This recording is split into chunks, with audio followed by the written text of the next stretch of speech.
alô, seja muito bem-vinda a mais um episódio do Alô Ciência. Eu sou a Camila e hoje tô só eu aqui mesmo, da equipe do Alô, mas eu tô com uma convidada muito querida, Mariana Braga. Obrigada pelo convite, é um prazer. Meu nome é Mariana, eu sou bióloga, nascida em Teresópolis, no Rio de Janeiro, mas morei a maior parte da minha vida em Curitiba.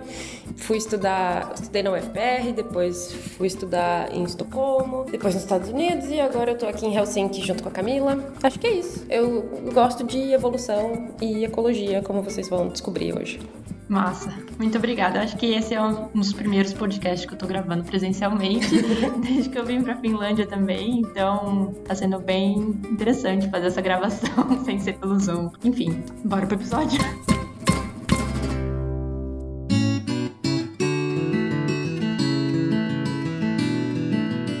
Os seres vivos não ocorrem isolados na natureza. Por mais que indivíduos de algumas espécies vivam isolados, isto é, não vivem em grupos, eles nunca estão sozinhos.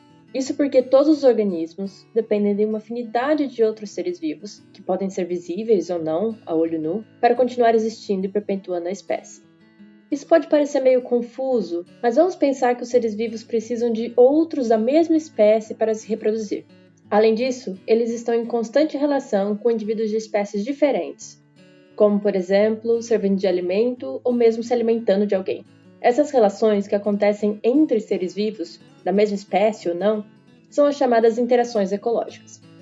Aqui no Alô, a gente já discutiu alguns aspectos dessas interações, como, por exemplo, no episódio 31, com as interações entre animais e plantas, e no episódio 92, com a facilitação, que é uma interação entre planta e planta. Contudo, será que essas interações que observamos no tempo presente sempre foram ou serão assim? Será que as interações podem mudar ao longo do tempo? Se sim, como podemos descobrir como elas foram no passado? E diante das mudanças climáticas atuais, será que podemos prever como essas interações podem mudar no futuro? Essas são algumas das questões que queremos discutir aqui no episódio de hoje. Se você ficou curiosa, assim como eu fiquei, então fica com a gente para descobrir um pouco mais sobre a evolução de interações ecológicas.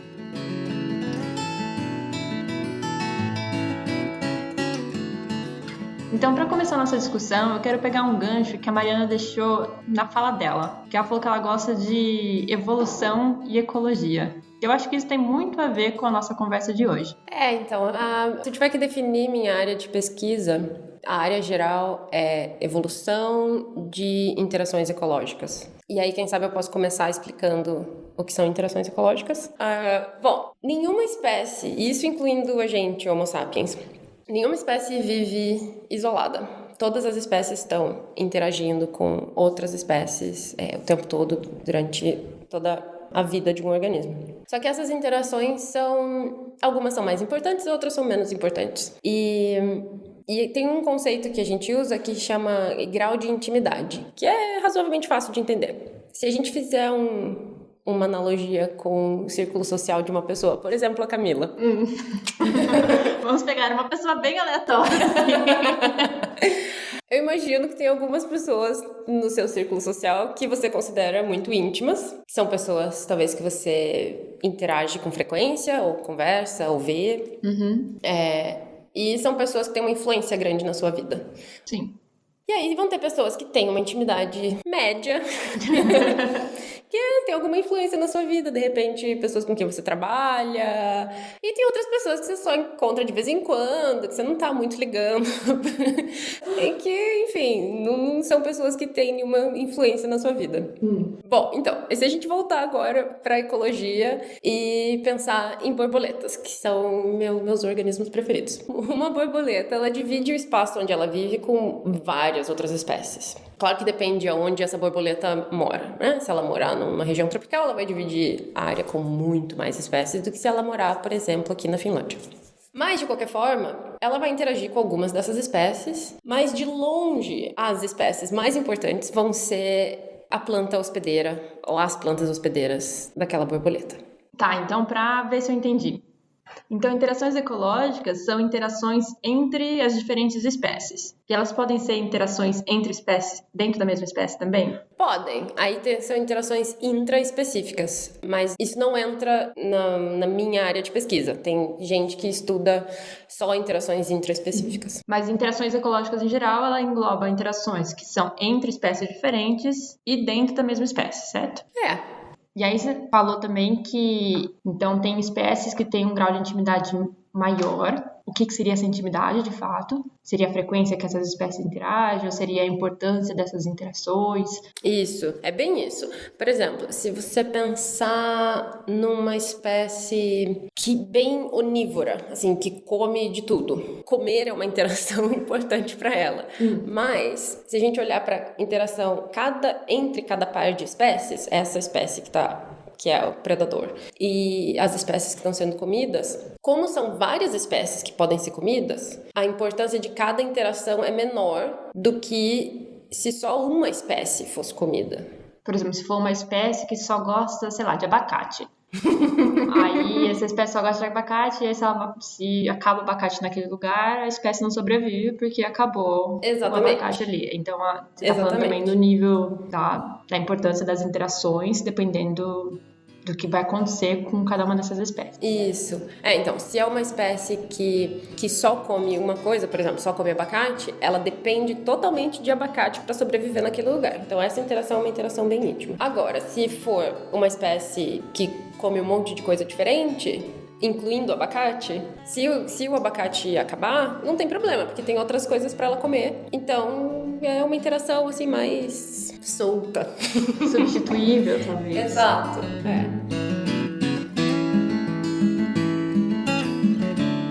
Depois a gente tentou aplicar, então, você tentou aplicar esse exemplo para as borboletas, que é o seu sistema de estudo. Isso. E aí o que eu falei foi que todas as espécies com as quais uma borboleta interage, a mais importante de todas é a planta hospedeira. Eu acho que isso fica claro se a gente pensar no ciclo de vida de uma borboleta. Provavelmente todo mundo que está ouvindo esse podcast já pelo menos viu um esquema de um ciclo de vida de uma borboleta. Mas é bom a gente recapitular. Camila, você quer fazer as honras? Tá. Então a borboleta adulta, né, que é o que a gente vê voando por aí, ela já é o estágio adulto da borboleta. Tem a fêmea e tem o macho, e provavelmente eles vão se acasalar e a fêmea vai botar ovos depois. E a fêmea bota ovo, vai parecer que é qualquer lugar, mas não é. As fêmeas das borboletas, elas sabem escolher muito bem o lugar onde elas vão botar o ovo. O lugar onde ela bota o ovo vai influenciar a sobrevivência da lagartinha, que vai nascer desse ovo. E o que é essa lagarta, né? Essa lagarta são as taturanas que a gente vê por aí. A gente pensa que são só taturanas, mas ela é parte de um ciclo de vida de uma espécie. Então, tem as lagartas peludinhas, que são as taturanas, mas tem as lagartas peladinhas também, que são só outras lagartas. Algumas delas são coloridas, outras não. Algumas delas podem ter toxinas, que podem fazer mal para pássaros ou aves, enfim. Que comem elas, mas essa lagartinha, então, ela vai sair do ovo, ela vai comer essa planta na qual a borboleta mãe colocou o ovo, e ela vai crescer. Ela vai comer, crescer, e ela vai fazer muda, né? Ela vai trocar as lagartinhas, elas têm uma proteção em volta delas, que a gente chama de exoesqueleto, que é um esqueleto como se fosse por fora. Elas não têm esse esqueleto por dentro do corpo que a gente tem. E aí depois que ela troca várias vezes esse esqueleto, ela cresce, ela vai se transformar numa pupa. Então ela vai fazer um casulinho e ela vai se mudar tudo ali dentro. Praticamente tudo que tem dentro da lagarta é dissolvido e reconstruído. E depois que a pupa atinge um estado de maturação adequado, ela emerge dali como uma borboleta. E aí ela sai voando e a gente vê a borboleta voando por aí. E ela vai começar o ciclo de novo. Vai se acasalar e vai botar o ovinho, enfim. Então, como a Camila falou, um momento crucial do ciclo de vida é quando a fêmea tem que escolher onde que ela vai colocar os ovos. E aí, como tudo em biologia, varia. Tem estratégias diferentes para você vai colocar todos os ovos no mesmo lugar, você vai distribuir os ovos em lugares diferentes. Se a borboleta gosta muito de uma espécie de planta ou se ela gosta de várias plantas diferentes. Mas a questão mais importante tem que ser uma planta em que as lagartas consigam comer e sobreviver. E se desenvolver, né? Porque como você falou, tudo que elas precisam fazer é comer, crescer, guardar energia, comer, crescer e até virar pupa. Então, a planta hospedeira, ela é a casa da lagarta. Durante a vida toda da lagarta, ela mora na planta hospedeira e também é a comida da lagarta. Elas têm certa mobilidade, elas podem, dependendo do tamanho da planta, onde ela tá, elas podem sair de uma planta e, se elas não gostarem dela, ir procurar outra, mas isso é bem restrito. Na maioria dos casos, a situação ideal é que ela fique no indivíduo onde ela tá. Até mesmo porque elas não andam muito bem, né? As borboletas conseguem voar, então elas conseguem se dispersar mais em um tempo menor. Mas as lagartinhas, para andar, ela vai ter que sair da planta, ficar exposta no ambiente, fica mais fácil para ela ser predada. Sem comer. E também porque algumas lagartas, elas têm uma outra estratégia, né? Elas imagina, todos os ovinhos nasceram ali juntos, ela e os irmãozinhos dela. Então, são todos ali protegidinhos, tipo, juntos somos mais, sabe? Então, eles estão todos juntos, eles também, tipo, esse aglomerado de lagartinhos também pode ser uma estratégia de defesa para esses lagartos contra a predação. Imagina se ela não gosta daquela planta ali, ela vai ter que sair, ou todos os irmãozinhos vão ter que sair em cambada, sabe? Já acontece também, tem lagartos que fazem isso, que saem andando, tipo, todo mundo junto. Vamos lá, uma procissão. Mas algumas delas não. Então, aumenta o risco de predação, né? Imagina. Mas enfim, a questão é, a planta hospedeira é uma parte fundamental do ciclo de vida, porque ela é fundamental para a vida da lagarta, que é uma parte fundamental do ciclo completo da borboleta. E aí agora eu queria fazer um parênteses que talvez tem um nó na cabeça de algumas pessoas, mas eu acho que é uma provocação válida, especialmente para os biólogos. O que é um parasito? Vamos pensar aqui. Um parasita é uma espécie que pode causar dano a outra espécie. E ele sai dessa interação com um saldo positivo. Enquanto a outra espécie que sofreu dano sai com um saldo negativo, ou seja, ela perdeu, ou a espécie morreu completamente, ou ela perdeu parte, ou de alguma forma ela diminuiu a chance de sobrevivência, ou diminuiu a chance de reprodução. Certo. Uma outra coisa que a gente pode falar sobre parasitos é que um organismo parasito precisa de um organismo hospedeiro para completar o seu ciclo de vida. Sim. E aí o jeito que a gente diferencia um parasito, por exemplo, de um predador, é que o indivíduo parasito, vai interagir com um ou poucos indivíduos hospedeiros. E não matar o seu hospedeiro, não o indivíduo, não na interação indivíduo-indivíduo. Senão essa é uma estratégia bem ruim. Porque você precisa do hospedeiro. Se você matar ele, aí você fica sem hospedeiro. Né? Porque, por exemplo, um predador vai e come um indivíduo inteiro. Então, aquele indivíduo morreu. A população ainda está lá, mas aquele indivíduo morre no ato da interação. O que com o parasito é o contrário, né? O parasito quer que o hospedeiro sobreviva para ele também sobreviver com o hospedeiro. Então, se um parasito é um organismo que interage com um indivíduo hospedeiro e que precisa dele para completar o seu ciclo de vida, isso é basicamente o que a gente falou sobre as lagartas, certo? Então, isso quer dizer que lagartas são parasitos? Acho que de uma certa perspectiva, sim, né? Então. Depende do tipo de dano que essa lagarta causa. Por exemplo, eu consigo pensar, se for uma lagartinha em uma planta gigantesca, a lagarta pode comer o quanto que ela quiser, que a planta gigantesca vai continuar de boa e não vai afetar praticamente quase nada, não vai diminuir a chance de reprodução ou de sobrevivência dessa planta. Mas se for trocentas lagartas, uma plantinha, coitada, aí eu imagino que sim, seja meio pesado para a plantinha aguentar tudo isso, né? Então, um outro jeito de classificar interações ecológicas é o quão simétrica elas são. E nesse caso, é uma interação, a gente acredita, bem assimétrica. Porque a interação é muito, muito importante para a lagarta, mas não é assim tão importante para a planta. Porque, em geral, a planta é maior e o dano causado, pelo menos por uma espécie, por cada espécie de borboleta, não é assim tão grande.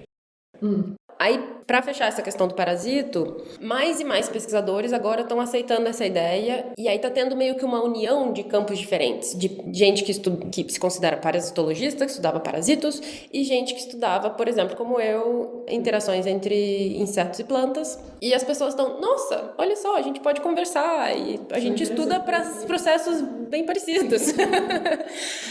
E aí, isso significa muito mais do que simplesmente classificar as lagartas como parasitos, mas significa que se a gente entender como essas interações funcionam com as borboletas e as plantas, como essa interação evolui no tempo, se essas interações são parecidas com outras interações parasito-hospedeiro, então quer dizer que as coisas que a gente aprender nesse sistema podem talvez ser aplicadas para outros sistemas.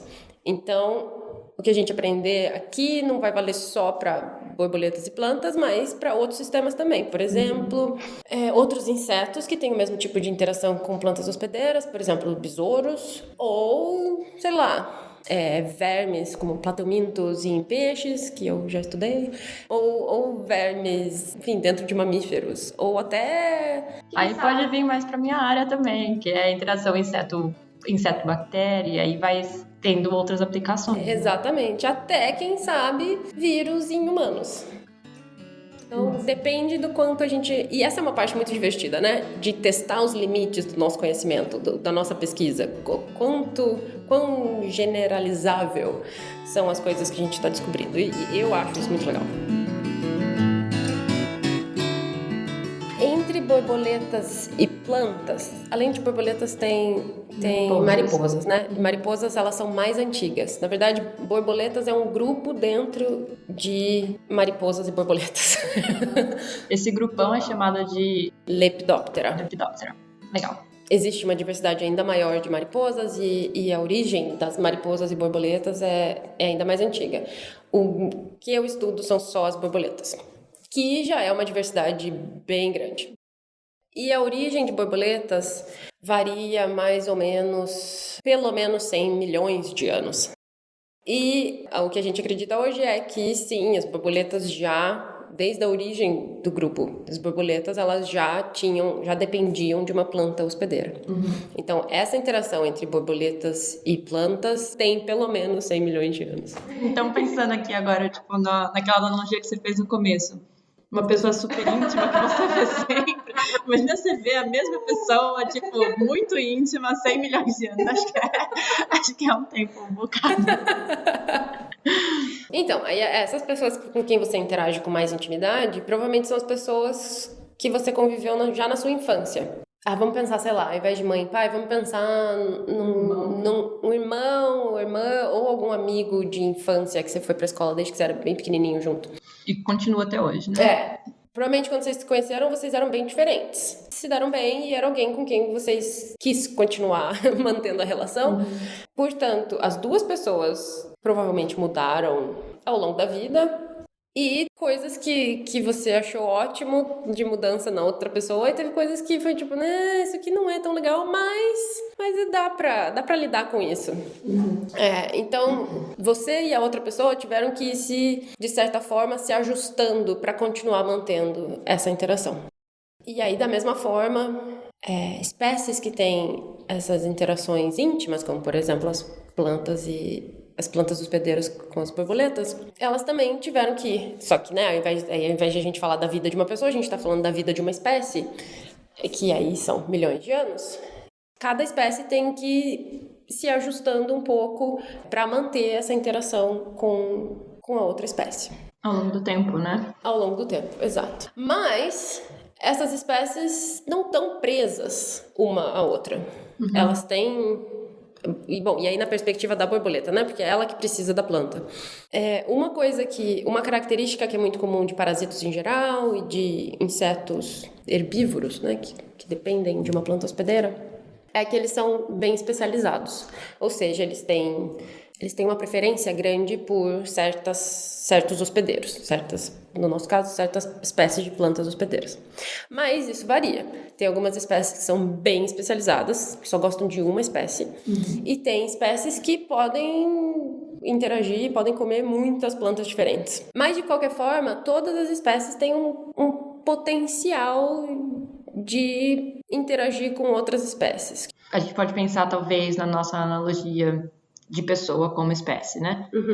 Se a gente pensar que, ok, você tem seu melhor amigo, que conviveu com você desde que você nasceu, praticamente, vocês dois fizeram adaptações grandes ao longo desses anos para continuar essa interação, mas isso não te impediu de conhecer outras pessoas, de, sei lá, achar uma namorada, sabe? de começar a se relacionar com outras pessoas também. Então, tem um potencial, tipo, no indivíduo, sim, dessa analogia, né? E que essas espécies têm potenciais para começar novas interações com outras espécies. Então, essas pessoas têm potencial para começar novas interações com outras pessoas. Isso. Seria essa analogia. Isso. E uma coisa interessante, quando a gente está pensando nessa flexibilidade de interações com outras espécies, é que, voltando para a nossa analogia, características que, por exemplo, me permitem ser amiga da Camila, provavelmente também me ajudam a ser amiga de uma outra pessoa que trabalha com a gente. Então, por exemplo, você fala português. E isso me ajuda a nossa comunicação aqui. Mas também vai te ajudar a comunicação com outras pessoas que falam português. Exatamente. Mas você também fala inglês. E falar português não te impede de falar de inglês. E isso não vai te impedir de conhecer outras pessoas que falem outros idiomas. Ótimo, perfeito. Por exemplo. Exatamente. E aí a mesma coisa com características biológicas das espécies. Vamos dizer que tem uma espécie de borboleta que ela tem uma preferência por espécies verdinhas que aparecem cedo na primavera. Então, a planta hospedeira preferida dela está dentro dessa categoria. Mas tem outras plantas nessa categoria também. Então, quer dizer que talvez ela consiga interagir com as outras espécies que estão dentro dessa categoria, mas que não são aquela espécie com quem, de repente, ela tem essa longa interação de milhões de anos.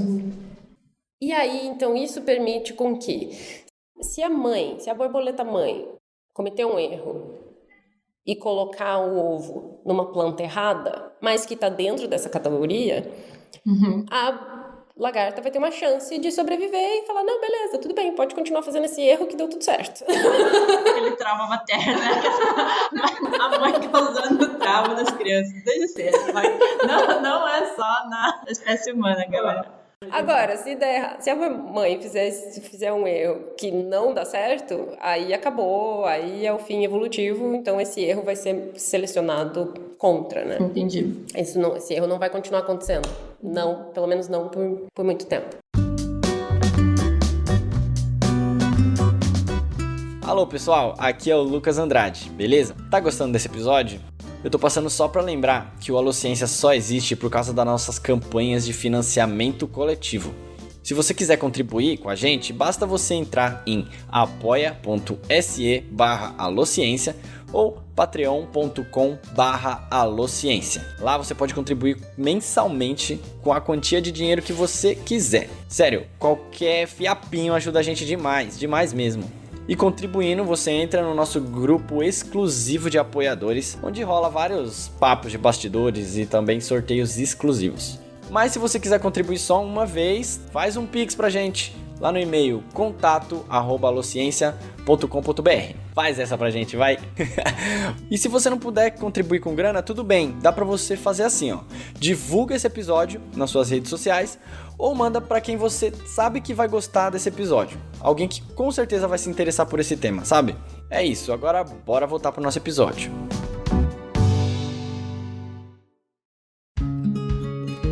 Então, as espécies de borboleta com planta, elas interagem há muito tempo, basicamente 100 milhões de anos.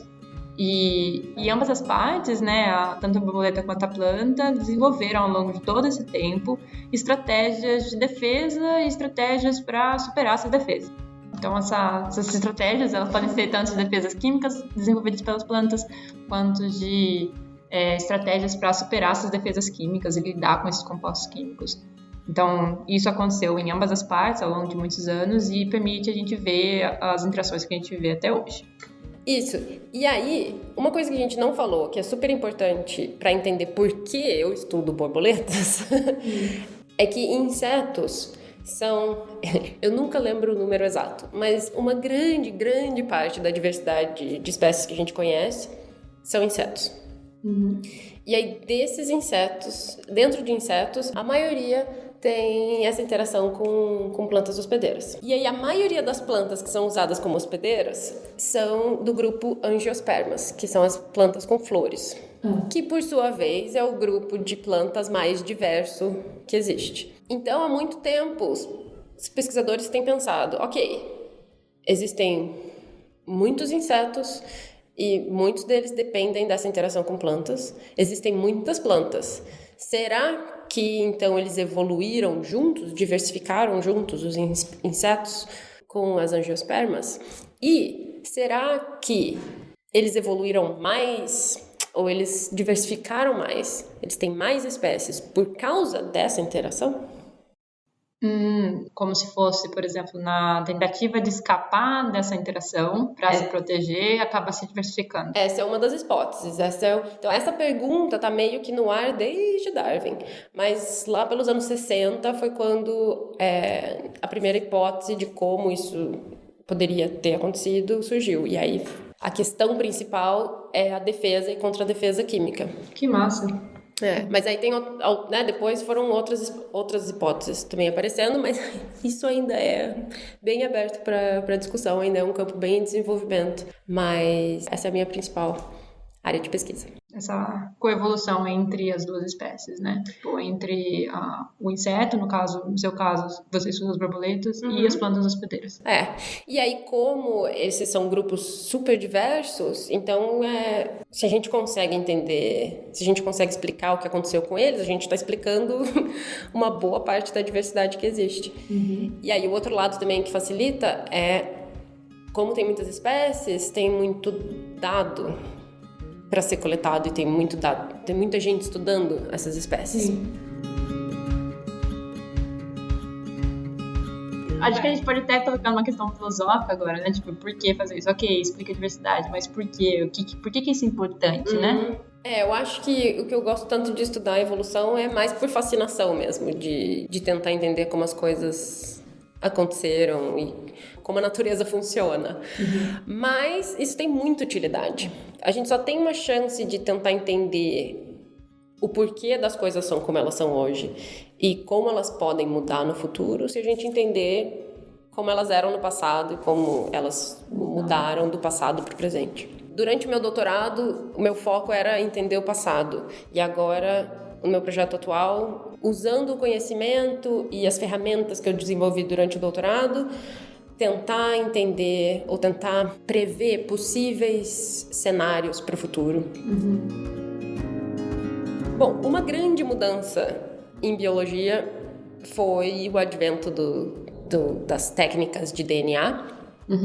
E aí a gente usa... Bom, isso ainda não é parte do trabalho que eu faço. Isso é trabalho que outras pessoas fazem e que eu uso depois o resultado. Mas o que eles fazem é sequenciar o DNA de vários indivíduos, várias espécies diferentes. E como a gente conhece relativamente bem como o DNA evolui, como ele muda. Por exemplo, a gente sabe que as letrinhas lá do DNA, A, C, G, elas são organizadas de uma certa forma e tem lugares, dependendo de onde essas letrinhas estão, elas podem mudar, né? A mutação pode acontecer mais fácil ou mais difícil, e é mais fácil mudar de uma letra tal para uma letra outra. Enfim, a gente entende mais ou menos como que o DNA muda ao longo do tempo. Então, a gente consegue criar um modelo para explicar como que esse DNA muda ao longo do tempo, e aí usando os dados que a gente tem do sequenciamento do DNA das espécies, com esse modelo que explica mais ou menos como a gente entende que o DNA evolui, a gente consegue inferir ou criar uma hipótese de uma árvore filogenética para espécies. O que é uma árvore filogenética? É como se fosse uma árvore genealógica, só que ao invés de mostrar o parentesco entre pessoas, ela mostra o parentesco entre espécies. Então eu uso uma árvore filogenética para as borboletas. Então eu sei quais espécies de borboletas são mais próximas umas das outras e quais são mais distantes. E eu tenho uma árvore filogenética para as plantas. Que diz a mesma coisa também. Que diz a mesma quais coisa. Plantas são mais próximas de quais. Exato. E aí eles usam métodos diferentes para pôr uma data. Esse é um passo bem importante e bem complicado para colocar datas nessa árvore. E aí facilita muito se existem fósseis. Mas o que você quer dizer com colocar datas? Eu quero dizer a gente sabe que o final da árvore é o presente, que é quando a gente tem todas as espécies. Mas quando a gente vai voltando no tempo... Você quer saber quando que aquele grupo surgiu? Exato. Porque é quando você teria divisão nesse desenho de árvore filogenética. Isso. Né? Então, se a gente for voltando, por exemplo, no caso das borboletas, a gente vai voltando no tempo, uma hora todas as borboletas vão convergir para a mesma espécie que era o ancestral de todas as borboletas. E aí, eu saber em que período de tempo que esse ancestral viveu, é para isso que a gente precisa desse método de datação. Isso é muito mais fácil quando a gente tem fósseis. Sim. Mas borboletas não tem, assim, fósseis ótimos, mas tem alguns.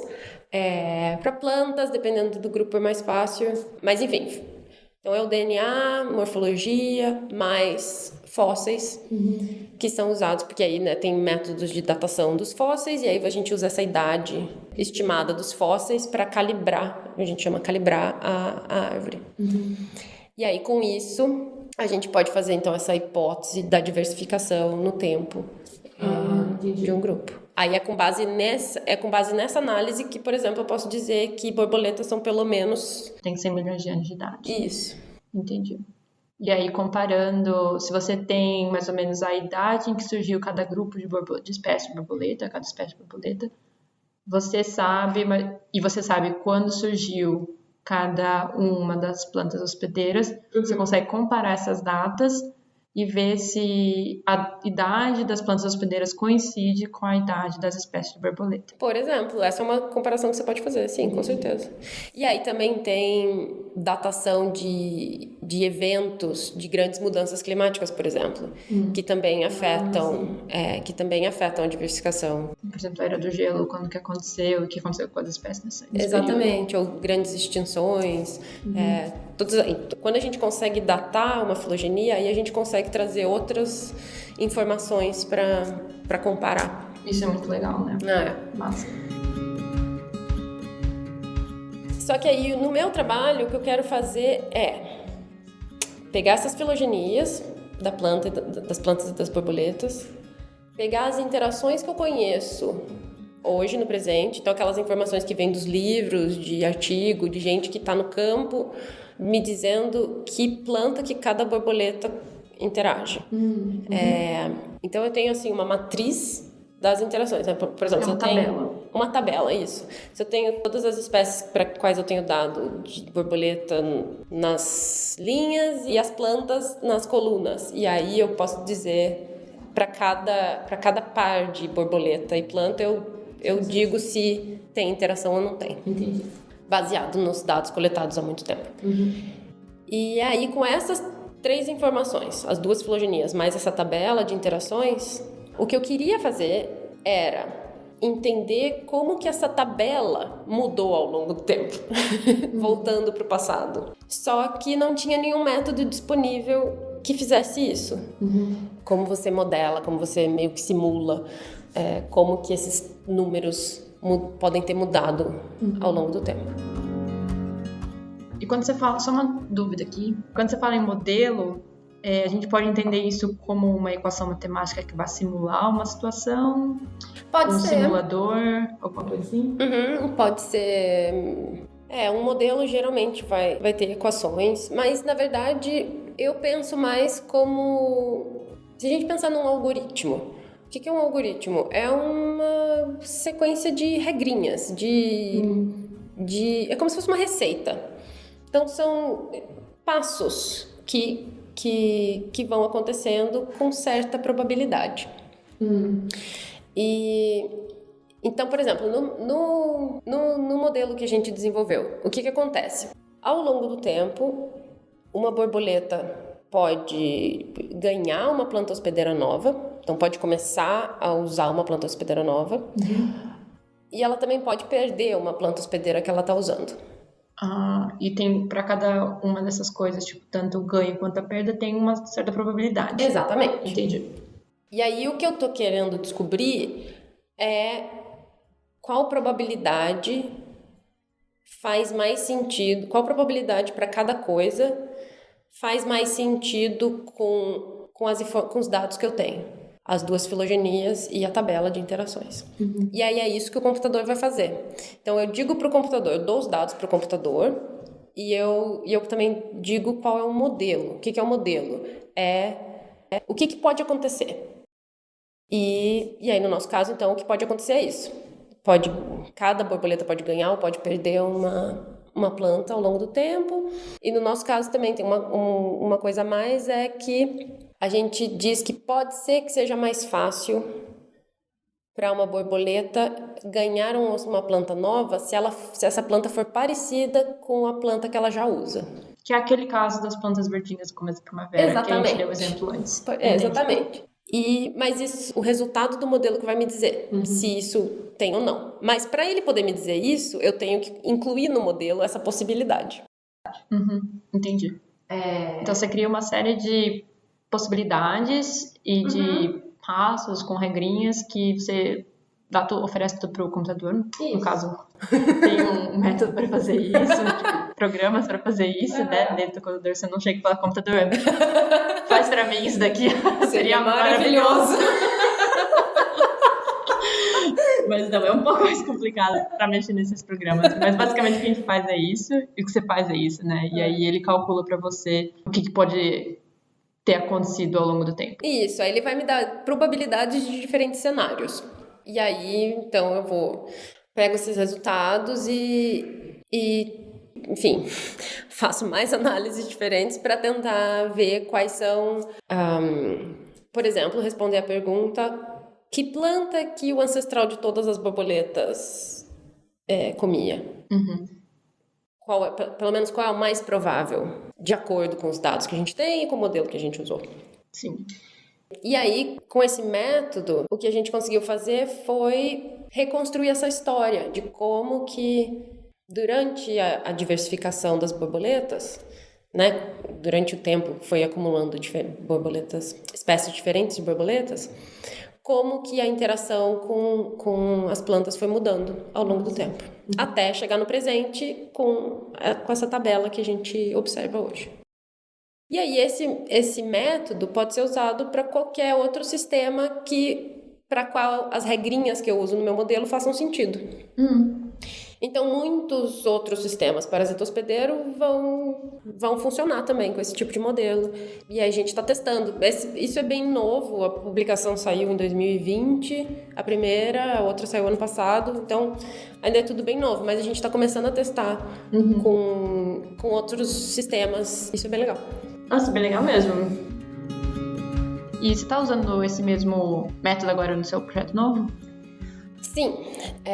Nesse projeto novo a gente está combinando análises diferentes. Então a gente vai combinar essa análise com esse método que eu acabei de falar e outra análise que aí vai me dizer onde que as espécies vão estar vivendo no futuro com as mudanças climáticas e com mudanças do uso da terra.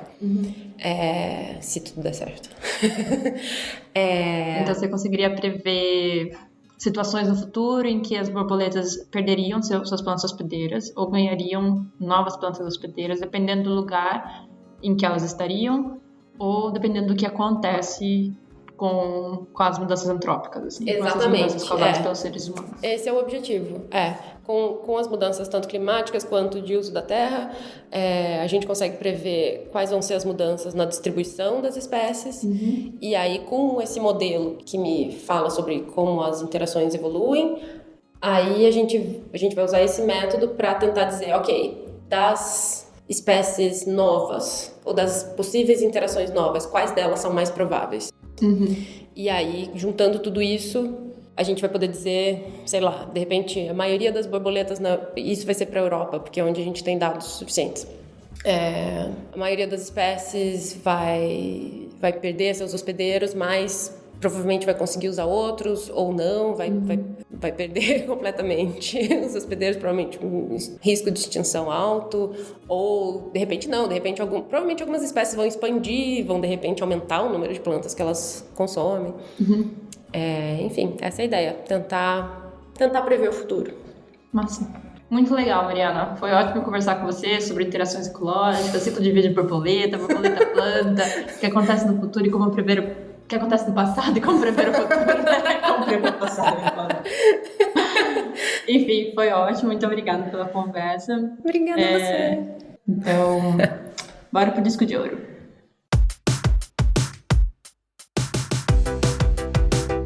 Então vamos lá, estamos aqui agora no disco de ouro. Mariana, quer dar sua dica? Sim. Minha dica é um livro que um monte de gente deve conhecer, que é o Sapiens, do Yuval Noah Harari, mas é uma versão específica, que é a versão em quadrinhos. E eu li o primeiro, que chama O Nascimento da Humanidade, é o primeiro volume dessa série em quadrinhos e é muito legal. E eu li o livro normal também, e ele eu achei meio assim, trabalhoso de ler. E o livro em quadrinhos é sensacional, é ótimo, assim, eu acho que dá também pra gente, pessoas de várias idades vão gostar, eu achei muito, muito bacana. Massa. A minha dica é para visitar um borboletário.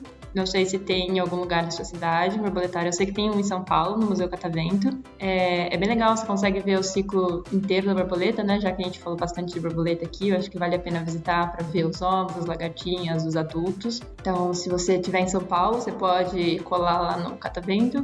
Se você estiver em Curitiba, tem um borboletário muito legal em 4 Barras. É um lugar lindo, perto da serra, muito bacana. Aí.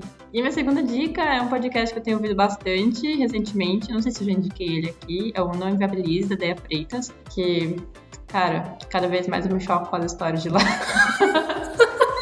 Você fica assim, não é possível que essas pessoas fazem isso, que isso acontece, que isso é real. É bizarro. Mas enfim, é isso.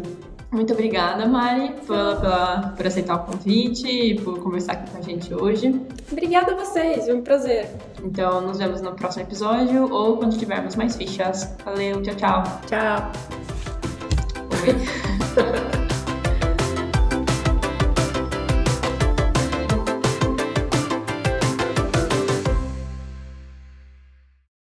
Então, essa interação entre borboletas e plantas é pelo menos 100 milhões de anos. Eu disse 100 milhões de anos, acho que tá certo. Eu acho que eu pensei em inglês, ia falar, it is at least old. Tá faltando uma palavra no final. Não, tá certo, eu fiquei Então, de novo, a interação entre borboletas e plantas tem pelo menos 100 milhões de anos.